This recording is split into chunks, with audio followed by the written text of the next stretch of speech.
우리가 이제 뭐 논술만 하시는 분은 뭐 앞에 이제 요 문학 수업하고 나서 뒤에 독서가 약간 이제 좀 그 수능에 적합한 독서이긴 할 텐데 그래도 최대한 다 듣고 가시길 바랍니다. 알겠죠? 좀 수업을 지금 뭐 공부 모든 과목 다 안 하잖아. 이제 버릴 거 버리지 않았어? 아니야? 좋겠다. 얼마나 버릴 걸 버릴 수도 있고. 여러분들 이제 올해 중3 학생들이 올라오면은 모든 과목 다 해야 되는 거 알아? 그게 맞는 거야. 내가 그렇게 해서 꼭 그랬다는 건 아니고 모든 과목을 다 할 줄 알아야지.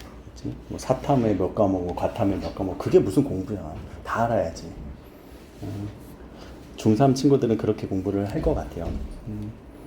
근데 이제 뭐 여러 가지를 공부하는 데 있어서 이게 공부와 공부 간에 좀 연관성들이 있거든요.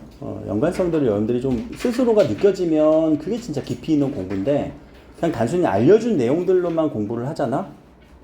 그러면 그냥 암기밖에 안 돼. 그래서 우리가 항상 공부하고 나면 이제 까먹고 또 새롭고 이거 했던 것 같은데 라고 일어나라 좀. 그렇게 우리가 느껴지는 이유가 좀 깊이 있는 느낌을 좀 덜 가졌기 때문이라고 생각을 해요. 그래서 우리는 요 소설에 대한 개념은 많이 들었을 거예요. 뭐 중학교 때부터 해서 많이 들었겠지. 그치? 근데 소설을 정의를 하면, 이야기를 이야기한다라고 그냥 이렇게 정의할 수 있어요. 누가 이야기하는 거니? 누가 이야기하는 거니? 그럼 무슨 이야기를 하는 거니? 앞에 이야기를 할 때는. 무슨 이야기를 하는 것 같아? 무슨 이야기를 하는 걸까? 어떤 사건에 대한 이야기겠지? 인물에 대한 이야기겠지? 그쵸? 근데 그 사건, 이야기는 진실이야? 사실이야?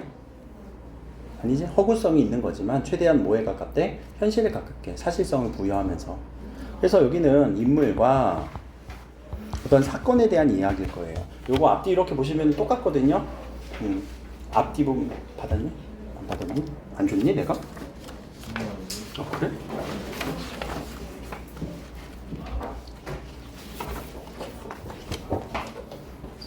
패스.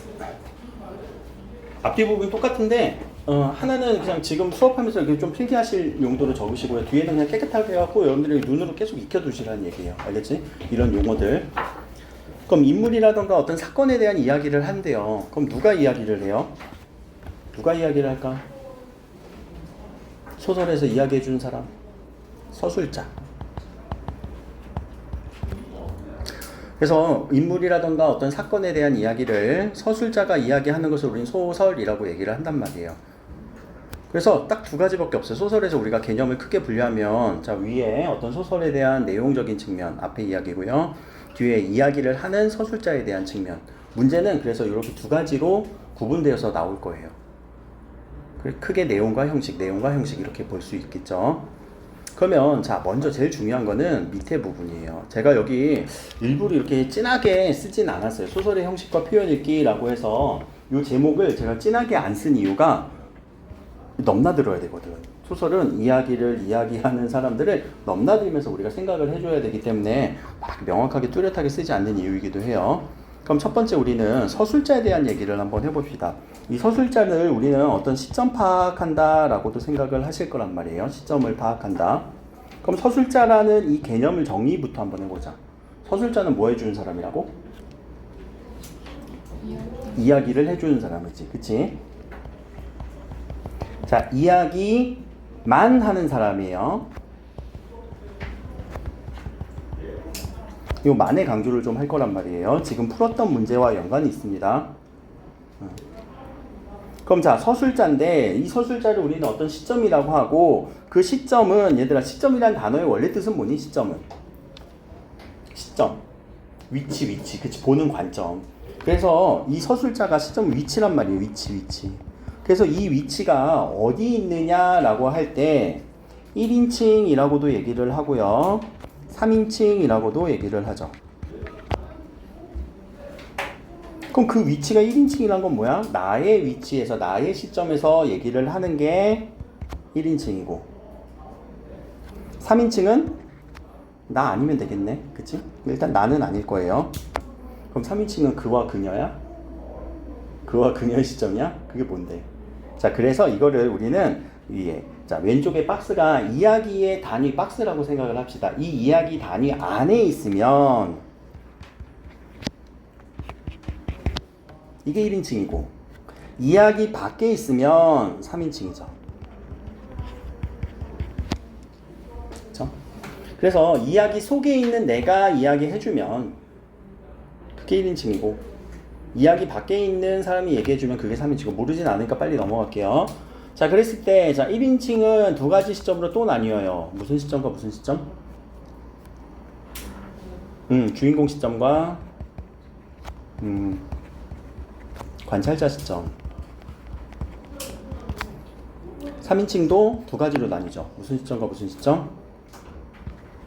관찰자 시점과 전지적 작가 시점.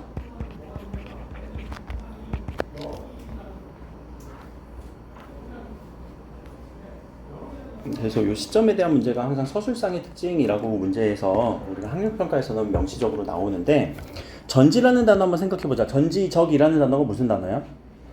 전지적. 전. 올. 지는요, 알다예요. 야, 그럼 뭘 아는 거니? 뭘?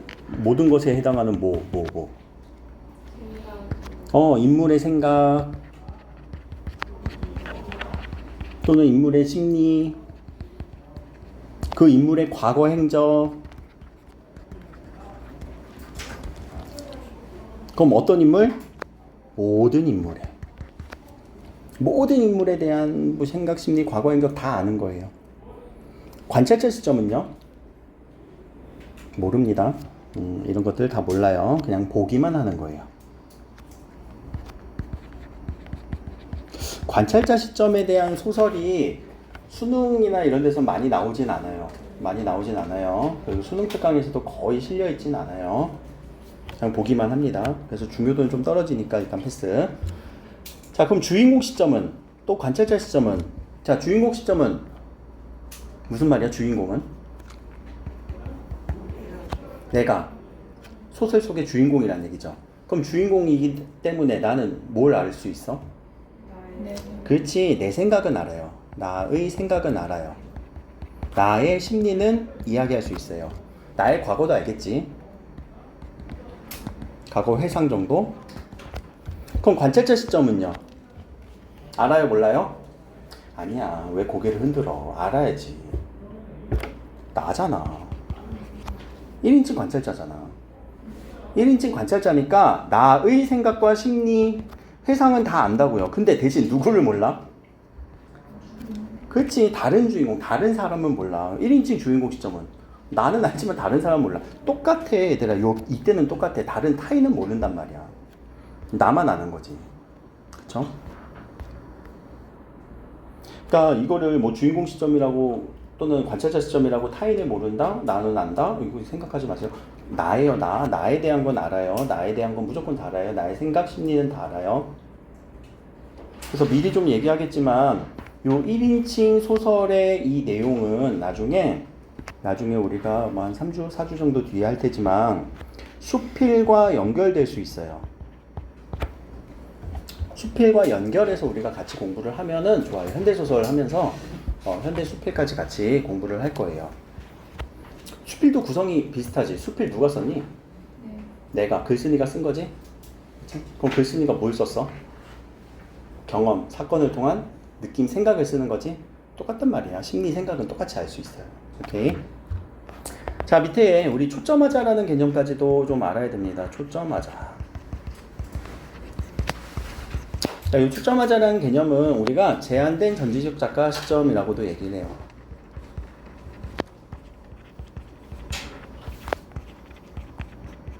근데 이 말을 우리가 공부하는 건 절대 아니에요. 이 말 개념어를 공부하자는 건 아니에요.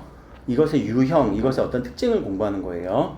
그럼 초점하자는 제한되었어요. 누가요? 전지적 작가 3인칭인데 3인칭으로 바라보지만 한 명한테만 딱 꽂혀서 초점시켜서 보는 거예요.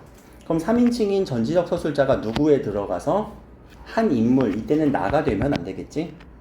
어떤 인물에 딱 들어가서 이 사람의 시선으로 다른 인물, 다른 사건 이런 것들을 바라보는 거예요. 그럼 누구만 알 수 있니? 이 대상만 알 수 있는 거죠. 이 대상의 심리만 알 수 있는 거죠. 그렇죠? 이 대상의 심리만 알 수 있어요. 그래서 마치 어떤 서술과 비슷하냐면 1인칭 서술과 비슷해요. 그럼 1인칭 서술이 어떤 거와 비슷하다고? 다른 사람은 모르는 거. 다른 과거 행적들은 모르는 거. 그냥 이 중심 인물, 초점 인물, 딱 관점화된 인물에 대해서만 알 수 있는 거. 그래서 그 부분이 비슷하고 어떤 식으로 우리가 이제 나중에 출제가 되거나 또는 이게 발문으로 제시가 되냐면은 이런 식으로 발문이 됩니다. 특정 인물 관점에서 특정 인물의 관점에서 라는 말로 서술이 돼요. 특정 인물의 관점에서 서술을 할때 특정 인물의 관점에서 이런 식으로. 그럼 그때 꼭 기억을 해줘야 되는 건 뭐라고요? 요 초점하자라고요. 알겠지? 자, 그러나 특정 인물이라고 얘기하는 순간 우리는 뭐까지 열어놔야 돼?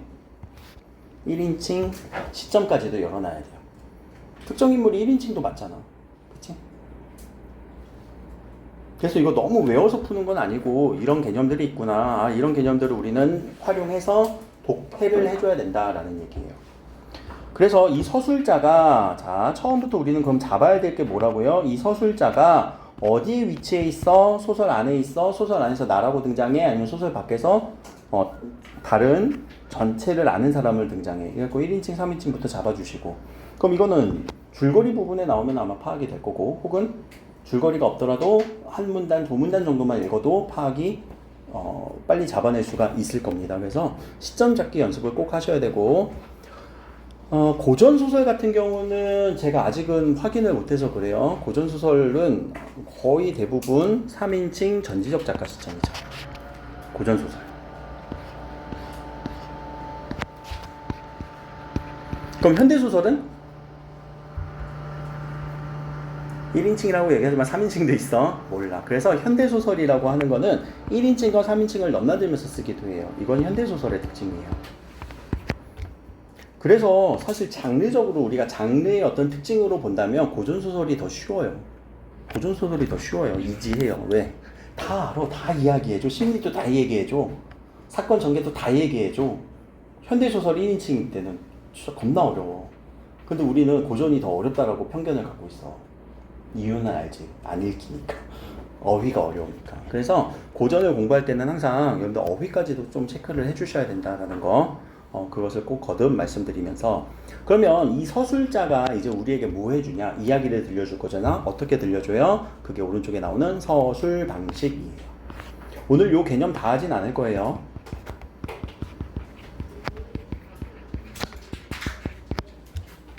서술 방식. 그럼 이야기를 들려주는 방식이 첫 번째 대화가 있어요. 두 번째는요, 묘사가 있어요. 세 번째는요, 서술이 있어요. 라고 할 때, 자, 이 대화를 그대로 보여주는 거는 무슨 말이니? 누가 한 거야? 이건 인물의 대화지. 그치? 그 인물이 한 대화예요. 인물이 한 대화. 그럼 그 인물이 1인칭 소설일 때는 내가 내 얘기 제시해도 된단 말이야. 3인칭일 때는 그냥 다른 사람이 하는 것들을 그냥 보여주는 거죠. 그러면 이 대화를 읽을 때는 우리가 뭐에 집중을 해야 되냐면 왼쪽 위로 잠깐만 올라갑시다. 오른쪽에. 자, 요 인물이에요, 인물. 근데 여기는 지금 제가 파란색 위로 조금 이제 그 위계가 다르죠. 이건 소설 안에서의 인물이에요. 소설 안에서의 인물. 그래서 그 인물에 대한 얘기를 할 때 우리는 그 사람의 성격과 캐릭터와 또는 그 사람의 심리와 그 사람의 생각 이런 것들을 확실하게 읽어주려고 노력을 하셔야 된단 말이에요. 그 인물에 대해서 읽을 때는. 그러니까 이 대화를 통해서 그러면은 뭘 캐치해야 돼? 얘 무슨 생각하고 있구나. 얘 기분이 어떻구나. 오케이? 그래서 그 인물의 생각, 인물의 지금 심리, 혹은 뭐 소감, 정서 이런 것들에 초점을 맞춰서 우리가 대화 처리를 하셔야 된다. 이 말이 무슨 의미야? 라고 처리를 하셔야 된다고. 그냥 읽지 마시고. 그래서 서술 방식으로 제시되는 이 대화는 항상 인물에게 초점이 맞춰져 있을 거고 그 인물에 있어서 심리, 생각, 뭐 정서까지 찾아주셔야 된다라는 거예요. 그렇죠? 그럼 이 대화는 인물 것이다 라는 생각을 하고 그럼 소설에서 우리는 인물이 제시가 되죠. 그래서 우리가 중학교 때부터 그렇게 얘기했던 소설 구성의 3요소는 인물, 사건, 배경 이렇게 얘기를 하잖아. 그렇지? 그럼 인물을 통해서 나타나는 사건도 우리가 살펴봐야 되고 하나 더 어떤 배경 속에서 이루어지는지를 우리는 소설을 정리를 해가면서 읽어줘야 되겠죠. 그래서 인물 사건 배경이 이렇게 큰 위치로 소설의 구성의 3요소라고 얘기를 해요. 소설의 3요소가 아니라 소설 구성의 3요소. 그럼 다시 또 밑으로 돌아와서 좀 왔다 갔다 할 수밖에 없어요. 소설은요. 자, 묘사라는 단어는 뭐니? 묘사하다. 묘사하다. 이게 그림을 그리듯 그 정지된 상황을 뭔가 또는 그 분위기라던가 이런 것들을 좀 그림을 그리듯 설명하는 거예요. 그 장면을 설명하는 거예요. 뭐 그림 그리듯이라고 하는데 풍경을 설명할 수도 있지.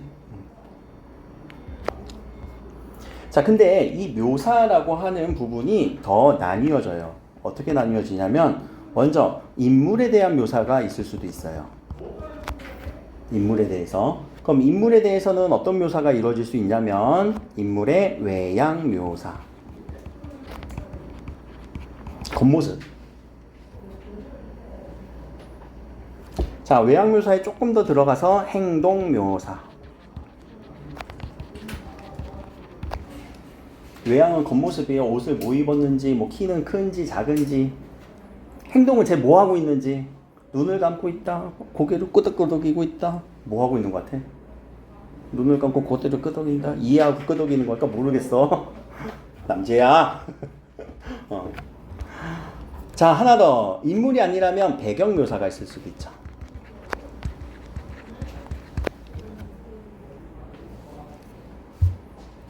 그래서 묘사는 그 장면을 설명을 하는 건데 인물에 대한 설명일 수도 있고 장면, 배경에 대한 설명일 수도 있어요. 그럼 이 배경 묘사는 다시 한번 또 끌어가 보자. 어디로요? 인물, 사건, 배경이에요. 그럼 배경을 묘사하는 순간 왜 묘사를 하냐면 의도는 밑에 분위기 형성이라고 생각을 해주세요. 분위기 형성. 이거는 묘사를 통해서.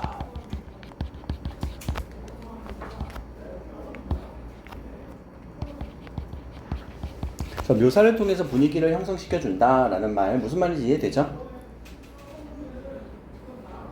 강의실하는 습고 덥고 조는 사람들이 많다. 어떤 분위기가 형성돼? 좋아 안 좋아? 안 좋지? 자, 그래서 이 묘사 분위기는 여러분들 이 분위기 이런 것들 너무 집착하지 마. 그냥 좋다 싫다야. 알겠지? 나 정서 표현하는 것도 저랑 공부해본 사람들 알겠지만 그냥 좋다 싫다야. 알겠지? 둘밖에 없잖아. 뭐 좋다 아니면 싫다. 에어컨 좀만 더 세게 치면. 에어컨 세게? 에어컨 세게가 되나 모르겠다. 볼게. 그치? 온도를 내리고 바람을 쿨타워로 하고.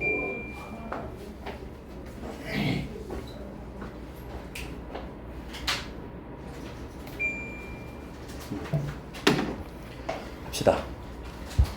자, 그러면 이 묘사는 장면을 설명하는 건데 이 설명은 첫 번째 인물의 대화를 통해서 설명도 가능해요. 인물이 설명해 주는데 그 대화 안에서 묘사해 줄 수도 있잖아. 제가 똑똑히 봤구만요. 그 사람은 외양은요. 옷은 뭐 입었고요. 이렇게 묘사할 수도 있잖아. 자, 근데 더 중요한 거 서술을 통해서 묘사할 수도 있어요. 알겠지? 그럼 이 서술은 누가 서술하는 거야? 얘들아, 서술은 되게 중요해. 서술은 그렇지, 이건 서술자 거야.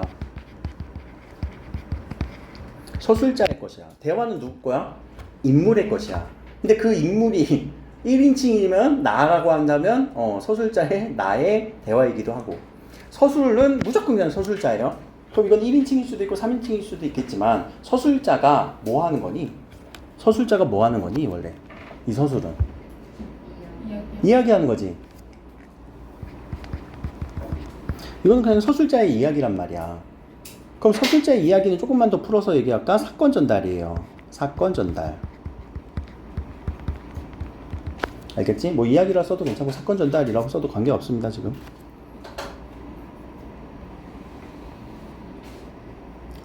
자, 그러면 오늘 이제 설명하고 뭐 다시는 설명 안 할 건데 밑에 가서 여러분들 왼쪽에 이제 참고로 우리가 모더니즘 문학이라고 하는 이 개념에 대한 좀 이해만 조금만 더 하고 설명할게요. 모더니즘 문학.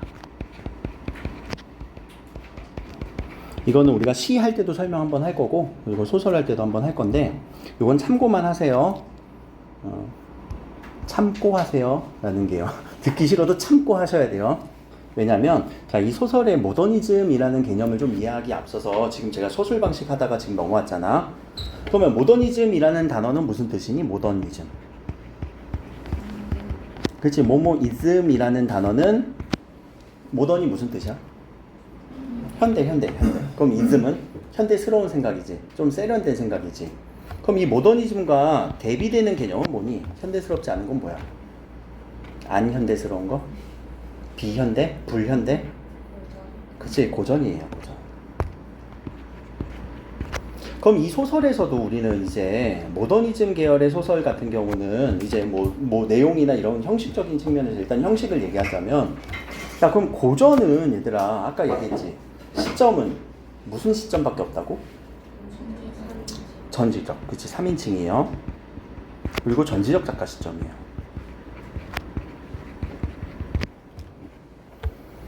그럼 이제 모더니즘의 현대야. 고전과는 난 좀 달라. 난 좀 세련되게 쓸 거야. 그럼 여기서부터 이제 무슨 시점이 발생을 하는 거야?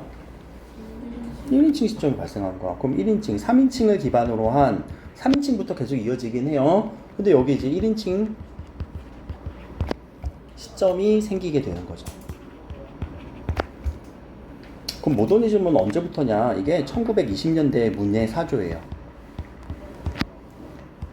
1920년대 이후에 발생하는 문예 사조예요. 물론 그 전에도 있는데 우리나라에 본격적으로 들어온 게요. 본격적으로 우리나라에 본격적으로 들어온 건.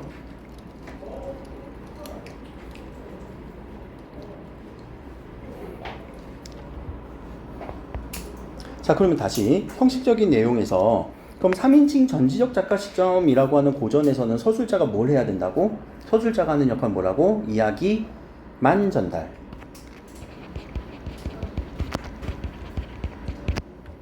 아까 이야기만이라고 내가 강조했잖아.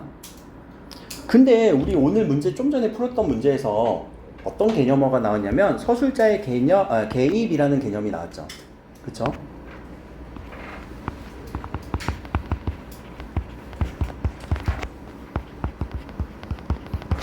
그럼 야, 서술자의 개입이라는 말에서 좀 의심스럽지 않냐? 개입.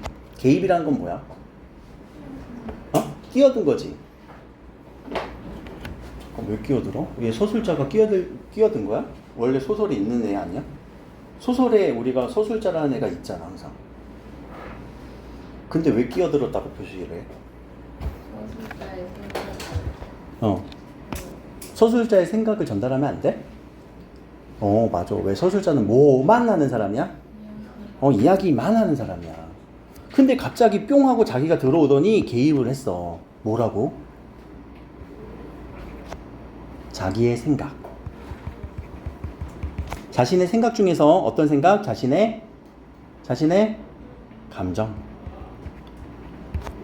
감정을 표현해버려요. 아이고, 이 불쌍한 아이들. 고3이 얼마나 힘든데 라고 서술자가 갑자기 이렇게 이야기를 들려줘. 그럼 힘들어지지. 뭐 이게 힘듦이 전달되지. 독자들에게. 자, 두 번째. 소설에서 진행됐던 이야기의 어떤 사건의 혹은 그 상황을 요약해서 정리해요. 이것도 생각이잖아. 그치? 감정도 이제 정서. 뭐 이렇게 정서나 생각을 표현해주면. 또는 뭐 세 번째는 잘 안 나오지만 독자에게 갑자기 말을 건네올 때가 있어요.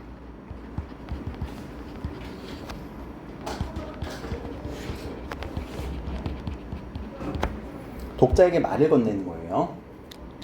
근데 이 독자에게 말을 건네는 요소는 어디에서 이렇게 파생된 거냐면은 판소리에서 파생된 거예요. 나중에 이제 판소리라고 하는 부분도 서술자의 개입 가끔씩 연결돼서 얘기를 하는데 판소리라고 하는 거는 한 명의 가창자가 여러 청중들 앞에서 노래도 불러주고 창도 해주고 이야기 안일이도 풀어주는 얘기지. 자, 근데 노래만 부르지 않고 이야기만 들려주지 않고 관객을 쥐락펴락할 거예요. 아이고, 준양이가 몽룡이를 만났는데 글쎄 하다가 궁금해지잖아. 막 궁금해지잖아. 만났는데 뭐 할 건데 궁금하지 않으십니까?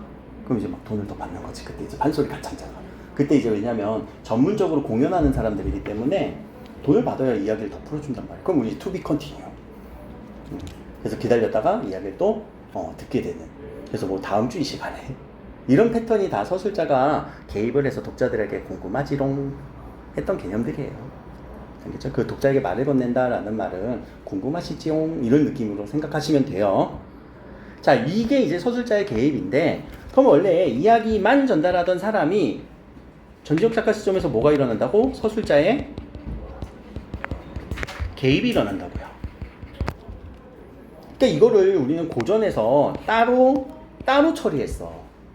따로 처리했어. 사건 전달과 생각 전달을 따로 처리했단 말이에요. 자, 그럼 여전히 3인칭 시선, 현대 모더니즘으로 오더라도 3인칭 시점일 때는 똑같지만 이게 1인칭이 되어버리는 순간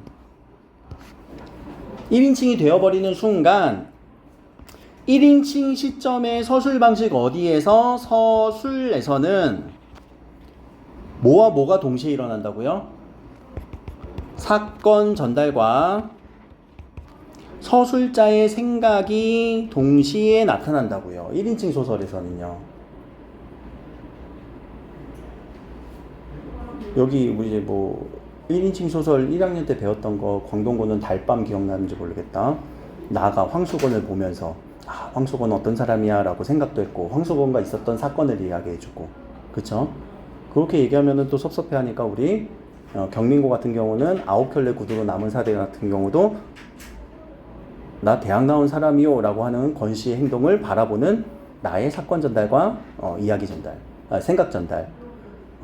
의고는 1인칭 소설 뭐 배웠니? 유자소전 배웠지? 아니 안 배웠나? 배웠지? 유자에 대한 이야기, 친구에 대한 이야기. 자, 그러면서 사건 전달과 생각이 동시에 일어난단 말이에요. 그래서 1인칭 소설을 읽을 때는요, 나중에 사건과 생각을 꼭 정리하면서 읽어야 된다고. 이거 정리 안 하고 그냥 슥슥 읽으면 안 되고. 알겠지? 사건 전달, 그럼 사건을 어떻게 정리해야 되나요? 라는 거는 이따가 또 형식 읽으면서 얘기할게요. 자, 무슨 말인지 됐죠? 고전소설에서는 이게 나눠졌던 게 현대소설로 오면서 특히 1인칭 소설에서는 같이 일어나요. 그럼 이거는 이제 서술 방식에 대한 얘기라고 한다면, 자, 모더니즘은 왜 발생을 했냐, 그 기원부터 또 설명을 하면, 자, 요 1920년대 기준으로 우리, 어떤 큰 사건이 일어나죠. 바로 전년도에. 세계적으로. 전쟁이 일어나죠. 몇 번째로? 첫 번째로. 그래서 월드 워 1차 세계대전이 일어난단 말이에요. 그러면 자 1차 세계대전 때문에 우리가 모더니즘이 더 가속화됐다라고 생각을 하시면 되는데, 자, 이 1차 세계대전이 우리에게 끼친 영향은 뭐냐면, 자, 그 전까지 1920년대 전까지 이 전까지 우리 시대의 어떤 사조, 생각들은 계몽주의가 우선순위였어요. 계몽이란 단어는 뭐니? 일깨워주는 거예요. 왜? 사람은 이성적이고, 인간은 이성적이고 합리적이다라고 생각을 했기 때문에. 그래서 요 1910년대 또는 1900년대 소설을 보면 이런 계몽주의 사상을 바탕으로 쓴 소설들이 상당히 많아요. 이광수의 무정이라던가, 여러분들 나중에 그 수능 예시지문에서 나왔던 건데, 근데 이런 것들이 수능에선 잘 출제는 안 돼요. 왜냐면 비판 많이 받고 있어서. 어떻게 사람을 일깨워줄 건데? 사람을 가르치면 다 할 수 있는 존재야? 맞지, 그건 맞아. 자, 근데 자, 세계 1차 대전이 발생하고 나니까 사람들이 인식의 변화가 일어나. 야, 사람을 저렇게 죽였는데 합리적이야? 사람이 합리적이라고 보여? 아니야, 이성적이라고 보여? 이게 완전히 무너진단 말이에요. 완전히 깨져버려요. 그래서 이때부터 발생하는 이 모더니즘의 어떤 경향성은 인간은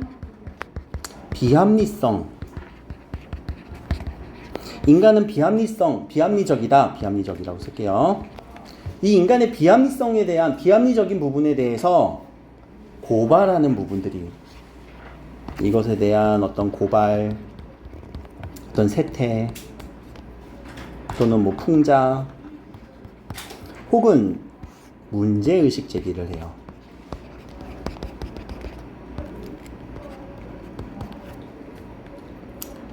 그럼 그 전까지도 또 이제 고전이라던가 혹은 일부 계몽주의 사상 소설들을 보면 여러분들 3인칭 전지적 작가 시점에서 일부 소설들이 일부가 아니라 거의 대부분의 우리 고전 소설이에요. 아닌 경우도 있어요. 아닌 경우가 조금씩 등장하고 있어요. 마지막에 결말은 어떻게 끝나니? 좋게 끝나? 안 좋게 끝나? 고전 소설에서 춘향이가 이몽룡 만나서 헤어져 또 헤어져? 막 죽어? 아니지. 해피엔딩이지. 흥부는 잘 되는 애 너무 잘 되지. 또 여러분도 알고 있는 거 뭐냐? 심청이는 아버지 만나 못 만나 마지막에. 아버지는 눈을 떠 못 떠. 그렇지 다. 그런 결말을 우린 뭐라고 해? 해피엔딩. 그럼 고전소설의 아주 전형적인 특징이란 말이야. 해피엔딩이야. 근데 다시 보자. 이 모더니즘 소설에서는요. 문제의식, 고발. 야 이거 문제 있어. 그러면 해피엔딩으로 끝날까? 근데 우리가 그래서 제일 싫어하는 결말. 무슨 결말이 나와? 열린 결말. 그래서 문제의식을 제기하는 거죠. 이런 거 문제야. 우리 지금 시대적으로 사회적으로 이런 거 문제야. 공부를 했어? 너 황만건이 이렇게 말했다 공부했니? 공부한 사람들 누구지? 황만건이 이렇게 말했다? 그래? 마지막에 해피엔딩으로 끝나니? 아니지. 자, 이런 열린 결말로 끝나는 소설들이 상당히 많아지고 있어요. 그럼 이 열린 결말을 통해서 추구하는 건 뭔데? 이것도 다 목적은 있어, 얘들아. 그러니까 오늘은 그냥 참고하고만 너 들어가. 이 열린 결말이 추구하는 바는 뭔데? 문제의식 제기했어. 나 풍자했어. 고발했어. 그럼 독자들에게 뭘 요구하는 거야? 독자에게 그래, 생각해보라고. 이걸 요구하는 거예요. 서술자는. 특히 누구? 작가는. 그래서 독자에게 생각해보라고 하지만 우리는 생각은 안 하고 비판만 하죠. 에이씨, 열린 결말 제일 싫어. 그럼 이 문제의식은 사실 이 작가의 시선이라는 얘기예요. 작가의 시선. 이게 이제 현대소설의 어떤 주된 흐름이에요. 문학사적인 흐름이에요. 소설에 대한 문학사는 잘 얘기를 안 해요. 우리가 현대문학사에서 어떤 고전부터 해갖고 근대, 고대, 중세, 뭐 근대, 현대까지 어떤 문학의 어떤 얘기만 하지 현대소설 안에서의 문학사 얘기는 잘 안 한단 말이에요. 알겠죠? 자, 그래서 이런 유형의 소설이 많이 나올 수밖에 없어요. 현대소설은 그래서 더 어려워요. 생각보다. 그 어떤 특징으로 보면. 자, 그러면 하나 더. 이런 인간의 비합리적인 부분을 더 드러내고 싶어서 작가들은 어떤 서술 방식을 쓰냐면은 의식의 흐름 방식을 써요. 의식의 흐름.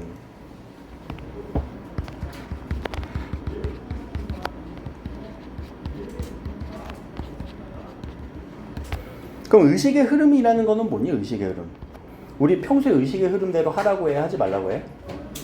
하지 말라고 하지. 왜? 안 좋은 거니까.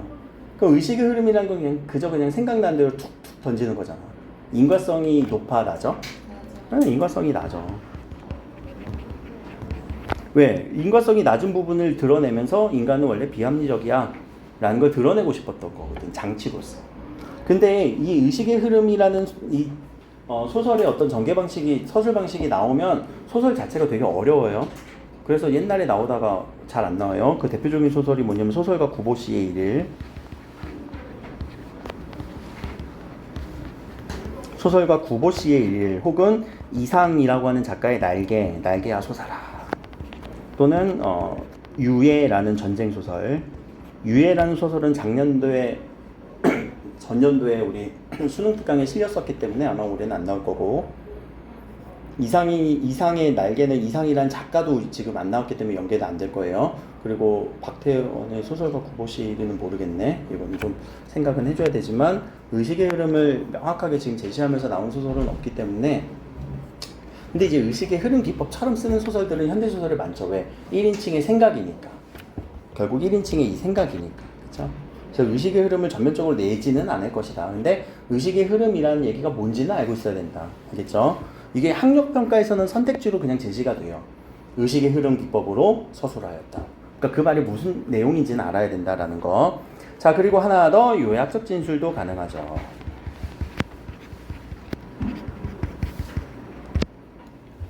그럼 요약적이라는 얘기는 뭐니? 요약해 준 거지? 긴 시간의 이야기를 뭔가 짧게 몇 줄로서 요약을 하는 거예요. 저는 신암초등학교를 나왔고 성내중학교를 나왔고 동북고등학교를 나왔어요 라고 하는 12년치 얘기를 한 줄로 요약, 뭐 이런 느낌이 들면 돼. 또는 뭐 한 달의 이야기를 짧게 요약.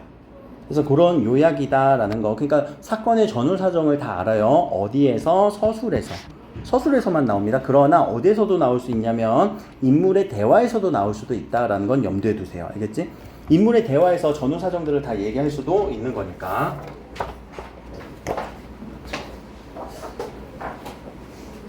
그리고 하나씩. 일단 하나씩. 자, 그래서 요약적 진술이라는 말은 긴 이야기를 좀 요약했다라는 말로 생각을 해주시고,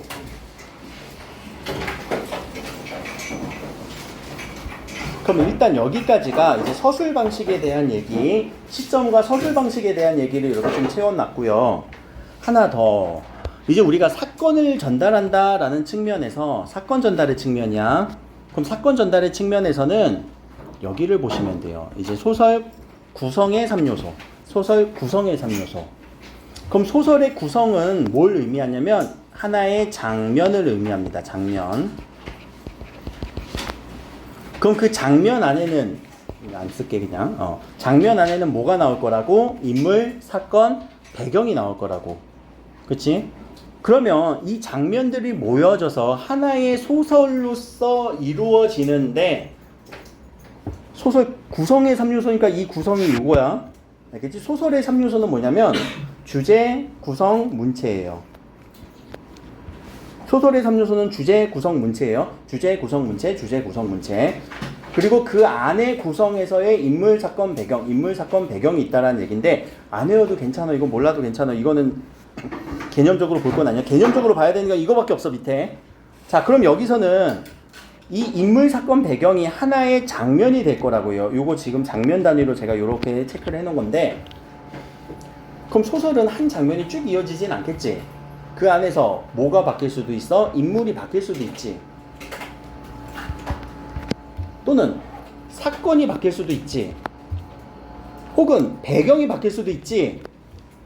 그럼 이게 다 장면이 끊기는 거예요. 장면이 다 끊기는 거예요. 그래서 발단, 전개, 위기, 절정, 결말, 이거는 우리가 공부할 건 아니에요. 수능에서 우리가 소설 전체를 주지는 않을 거기 때문에 발단, 전개, 위기, 절정, 결말 이렇게 주지는 않을 거고, 근데 보통 어떤 전개 부분과 절정 부분을 연결시켜서 중약으로 처리한 다음에 연결해 주기도 하겠지. 그쵸? 자, 근데 중요한 건 뭐냐면 이 전개 안에서도 우린 장면이 나뉠 것이다. 또는 발단 안에서도 장면이 나뉠 것이다. 어떻게 나뉘어요? 인물이 바뀌거나 인물의 변화. 그럼 인물의 등장과 퇴장이 있겠지.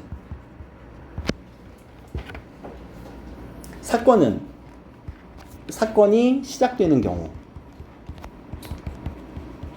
혹은 사건이 종료되는 경우가 있겠죠. 마무리되고 이제 다른 사건이 일어나는 거. 하나의 사건만 일어나지 않고 다른 사건도 있으니까.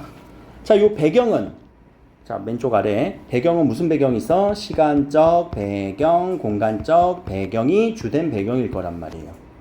심리적 배경은 이건 1인칭일 때 얘기하는 거야. 1인칭일 때 그 심리적 배경이 심리적 배경을 기준으로 서술이 가능하거든. 근데 일단 공간, 시간과 장소라고 합시다. 그럼 이것이 변화할 때 우리는 뭐 시간과 장소의 이동이라고 생각하면 되겠지? 그러니까 시간과 장소의 어떤 이동이 드러날 때 장면을 끊어주시고, 사건이 시작되거나 종료될 때 장면을 끊어주시고, 인물이 등장하거나 퇴장할 때 장면을 끊어주시고, 오케이? 자, 그럴 때 여러분들이 장면을 끊어준다라고 생각하시고, 그럼 그 안에서 무슨 인물이 어떤 사건을 일으켰는지 그것을 체크해 주시는 거. 그렇게 해서 소설을 읽어낸다라고 생각을 해주셔야 돼요. 그리고 마지막에 이 끝부분의 결말, 그리고 이 끝부분에 대달아서 이 결말의 방향성이거든요. 그럼 이 결말의 방향성이 이렇게 연결돼요. 주제로도 연결돼요. 그래서 주제는 결말의 방향성과 그리고 갈등 양상에 따라서 우리가 주제가 결정되기도 한다. 그러면 이 주제가 우리는 이 주제를 가지고 여러분들이 소설의 어떤 유형화, 특히 고전 같은 경우는 가능해요. 그래서 소설을 유형화시키면 자, 지난주에 제가 문제 풀어오라고 했던 소설은 어떤 소설이었냐면 애정소설이에요. 결말의 방향은 뭐 다 해피엔딩이잖아. 그치? 근데 갈등 양상은 다르지. 애정소설, 남녀 간의 사랑 이야기가 어떤 갈등이 있어? 위기가 있을 거란 말이야. 누군가 방해할 거란 말이야. 그치? 잘 안 될 거란 말이야. 그래서 남녀 간의 사랑의 이야기를 좀 방해하는 요소들, 그런 것들이 이제 애정소설이고, 오늘 줬던 얘기는 가정소설이에요. 한나의 가정 속에서 일어나는 거.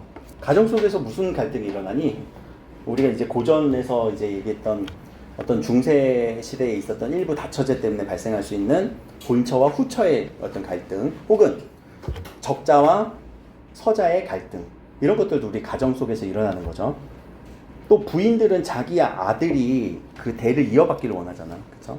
그러니까 그런 가정소설의 갈등도 우리 주된 갈등이고, 육모 때 나왔기 때문에 올해는 좀 안 할 거예요. 무슨 소설이 나왔지? 육모 때 이대봉전은 무슨 내용이니? 전쟁 이야기, 전쟁 소설이에요. 근데 이게 전쟁 소설 파트가 아니라 이제 또 다른 파트가 나오니까 또 준비는 해야 되지만, 전쟁 소설 혹은 영웅 소설이라고도 우리는 읽을 수 있겠지. 이 영웅 아닌 사람도 나와. 최척전 같은 경우는 영웅이 아닌 사람이니까. 그래서 애정소설, 가정소설, 전쟁소설이 기본적인 큰 틀을 이루고요. 여기에 하나 더 그 대상을 풍자하기도 해요. 풍자 비판소설. 이라고 하는 요 4가지 정도의 유형을 여러분들이 머릿속에 개념화 시키면, 아, 이 소설은 무슨 유형이구나 라고 뭘 보면서, 제목을 보면서, 아, 이 소설 무슨 소설이었구나, 그 인물이 뭐 했구나, 누구하고 어떤 갈등이 있었구나 라고 정리가 된다면 이게 수능 연계 공부라고요. 근데 연계가 돼도 연계가 되지 않는 느낌이 들어요. 소설은요. 왜냐면 다른 부분을 주니까 그래요. 자, 그래서 이 소설의 어떤 장면을 끊어읽고 마지막 결말 방향에 또는 갈등 양상을 가지고 우리는 주제를 유형화해야 된다라는 얘기까지만 일단 전달을 했고요. 밑에 있는 내용에 대해서는, 요 부분에 대해서는요, 요 부분을 가지고 또 소설을 끊어읽는 걸 가지고 우리 좀 전에 풀었던 그 10페이지의 문제, 오늘 풀었던 문제부터 확인을 같이 한번 독해하면서 확인을 해볼게요. 알겠지?